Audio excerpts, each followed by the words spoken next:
जो Biden climate summit की मेजबानी कर रहे हैं, लेकिन हैरान कुन तौर पर इसमें पाकिस्तान का नाम शामिल नहीं है कि यहाँ पे शायद वज़ीर-ए-आज़म इमरान खान होता या कोई और होता तो हमारे साथ हो सकता था यही सलूक हो। वो कहता है पाकिस्तान अमेरिका के रडार पे ही नहीं है। हेलो नमस्कार दोस्तों, आपका स्वागत है मेरे चैनल में और चैनल को सब्सक्राइब कीजिए और लाइक कीजिए। चलो वीडियो को स्टार्ट करते हैं और देखते हैं क्या हुआ। 22 और 23 अप्रैल को अमेरिकी सदर जो बाइडन क्लाइमेट समिट की मेजबानी कर रहे हैं। इसमें जो व्हाइट हाउस ने जो एक स्टेटमेंट जारी किया है, 40 ममालिक के रहनुमाओं को शिरकत की दावत दी गई है। ये जो उनकी प्रेस रिलीज है वो मेरे सामने इस वक्त मौजूद है, लेकिन हैरान कुन तौर पर इसमें पाकिस्तान का नाम शामिल नहीं है।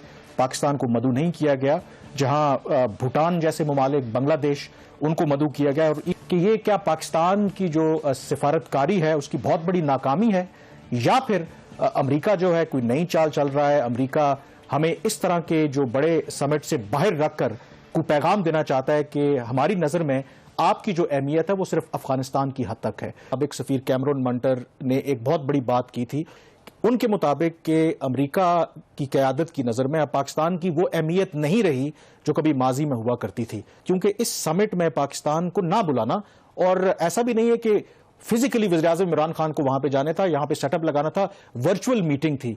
तो ये तो मुझे लगता है कि बहुत सेटबैक है पाकिस्तान का। हर तरह से पाकिस्तान क्वालिफाई करता था, मतलब मेरिट के ऊपर भी, क्योंकि ये कहा जा रहा है कि 3 अगर क्राइटेरिया देखें कि एक, इसमें जो अमेरिका के इत्तेहादी थे उनको बुलाया गया, तो पाकिस्तान किसी न किसी तरीके से इत्तेहादी तो है, अफगानिस्तान को ही ले लें। दूसरा कि जो मेजर पोल्यूटर्स हैं कंट्रीज, उनको बुलाया गया है। तीसरा जो सबसे ज्यादा इससे इफेक्ट हो रहे हैं, मैं कम अज कम इसको ये कहूंगा कि हमारी सिफारतकारी या हमारी सिफारतकारी की नाकामी है। उसकी वजह यह है कि ये इलेक्शन कैंपेन से पहले ही बाइडन बता चुके थे कि 2 समिट वो करवाएंगे, एक क्लाइमेट पर और एक डेमोक्रेसी पर। तो आने से कोई बहुत बड़ा फर्क पड़ जाएगा, लेकिन ऑप्टिक्स क्या जा रही हैं कि हमारे वज़ीर-ए-आज़म को आपने दावत नहीं दी। कि वज़ीर-ए-आज़म इमरान खान साहब की कोई ज़ाती नाकामी है। पाकिस्तान की दुनिया के अंदर अब क्या स्टैंडिंग है, अब क्या है, आज से 10-15 साल पहले क्या थी, और दूसरा पाकिस्तान की जो अलाइनमेंट है इन टर्म्स ऑफ उसकी जो रिलेशनशिप विद चाइना है और खित्ते के जो दूसरे ममालिक हैं उनके साथ क्या है। पाकिस्तान किस हद तक इससे मुतासर होता है। 2019 की रिपोर्ट के मुताबिक पाकिस्तान इससे मुतासर होने वाला दुनिया का 8वां बड़ा मुल्क है कि पाकिस्तान चूंकि एक एग्रीकल्चर कंट्री है, हमारी जो 45% आबादी इसके ऊपर डिपेंडेंट है, और आपकी इकोनॉमी का 20% हिस्सा जो है वो एग्रीकल्चर से उसकी कंट्रीब्यूशन है। तो हम इफेक्ट तो हो रहे हैं, और रियलिस्टिक टर्म्स ये हैं कि यहाँ पे शायद वज़ीर-ए-आज़म इमरान खान होता या कोई और होता तो हमारे साथ हो सकता था यही सलूक हो। बिल्कुल, जो बाइडन इंतजामिया है पाकिस्तान के ऊपर दबाव बढ़ाना चाहती है, वो चाहते हैं कि चीन से हम थोड़ा दूर हों। मेरे ख्याल में ये प्रेशर टैक्टिक भी हो सकती है, और उसकी सबसे बड़ी मिसाल ये है कि बाइडन को हल्फ लिए हुए 2 माह से ज्यादा हो चुके हैं, और अभी तक हमारे वज़ीर-ए-आज़म इमरान खान से उनका टेलीफोनिक राब्ता नहीं हुआ। मालियाती समिट होने जा रहा है, अमेरिका ने बहुत सारे मुल्कों को मदऊ किया, पाकिस्तान भी यकीनन जाएगा। पाकिस्तान उन 10 मुल्कों में शामिल है जिनको सबसे ज्यादा खतरात लाक हैं, और बाद सर्वे तो ये कहते हैं कि उन 5 मुल्कों में शामिल है कि ग्लेशियर मेल्ट होने का खतरा है, उसे सकती है। क्यों नहीं बुलाया फिर इन्हें?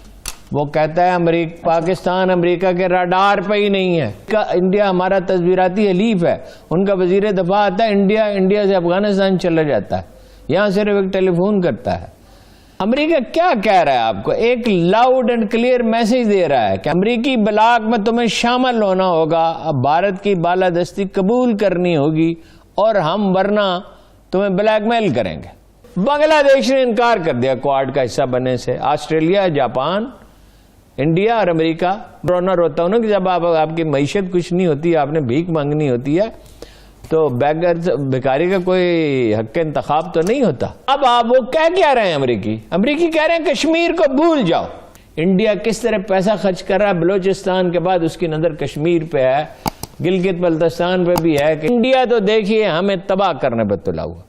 आलमी माहौलियाती समिट में जो हजरत जो बाइडन अपने मुल्क यानी अंकल सैम के देश में इस वक्त करवा रहे हैं, उसमें 40 से ज्यादा मुमालिक के सरबराहान को दावतनामे पहुंचा दिए गए हैं। अगर नहीं लिफ्ट कराई गई तो हमारे हैंडसम वजीर आजम को, जो I consider myself as the biggest environmentalist in the history of Pakistan, उस एक लतीफे या दावे के बावजूद भी क्या वजह बनी कि जो बाइडन ने इमरान खान साहब को बुलाना तक गवारा न किया।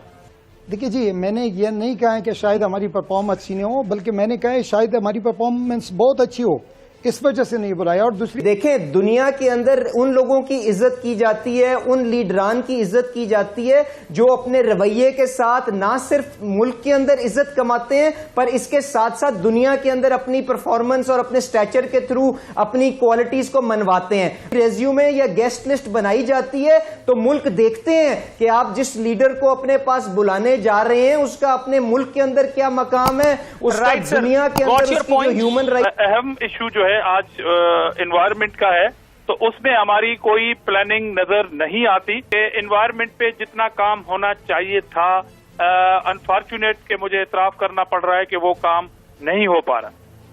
ختم، bye bye, tata, goodbye, گیا.